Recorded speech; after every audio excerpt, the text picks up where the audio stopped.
Today we are reading Customer Notice from Balloway the Miner's Lamp. A notice from Balloway to stop the public appraisal of ancient relics. To all vagrants who dig for ancient relics. Regrettably, I will be stopping my appraisal services at the end of this tax period. The consulting location at the market will also be closed. In other words, from this day forward, if you stumble over something in the mines or if your mining team happens upon an ancient weapon, don't think it's a gift from the gods. And don't bother carrying all that junk over to me. As mentioned above, it's done. I'm done. I'm sure some of you will be pondering the reason behind my quitting when work is going well. I suppose I should make the effort to give everyone a proper response. First of all, it's a thankless job. When I started this business, I wanted to use the old world manuals I tirelessly collected to help everyone analyze and appraise their ancient relics. That way everyone would at least have a sense of the items they found, and they can have a better sense of value when selling their items. It's pretty clear for those who know. These days, no one understands how the people of the old world built these machines, much less the knowledge they had in their heads. Some ancient relics explode when exposed to the air, making it more dangerous than a mine filled with gas. Some were as plain as a metal rod, not unlike the one your wife uses to poke the stove. But push the button somewhere on it, and it'll be as scary as one of your wife's temper tantrums. Let me give you an example. During the last tax period, I received an egg-shaped object. That's right, the kind of egg sold at Belobog Meat Factory. Anyway, I went through all of the manuscripts, including the Old World magazines, and finally concluded that it was some kind of jewelry known as the Ramlia egg. Let's start with a question. What is jewelry? After asking Old Uther, we learned that jewelry is a type of decoration you can wear. It seems that Old World people really had nothing better to do.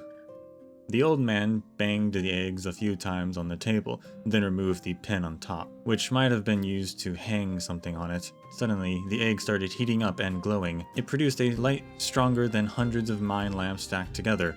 Uther might have exaggerated this. The old man could already barely see anything, and now he definitely can't. You can say that I was lucky. When the incident happened, I was in the other room making tea.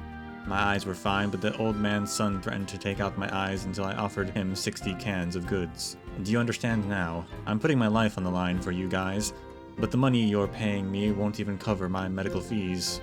Right, here's the second point.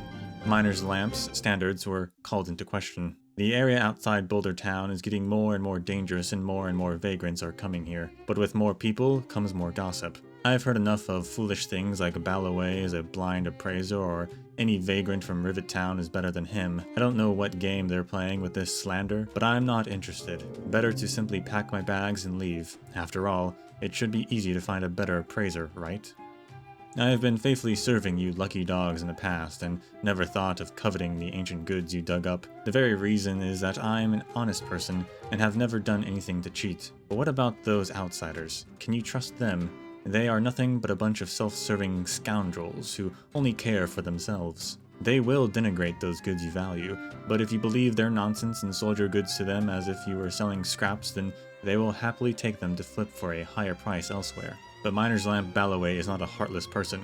I can make exceptions. If the treasure you have is of great value, I might still be able to help you check it out. Think of me as being so fervently compassionate about no one getting cheated out of their fortune that I'll break my hiatus for these exceptional cases. But if it's just a piece of scrap, I suggest you find someone else. Balloway has henceforth ended his appraisal services.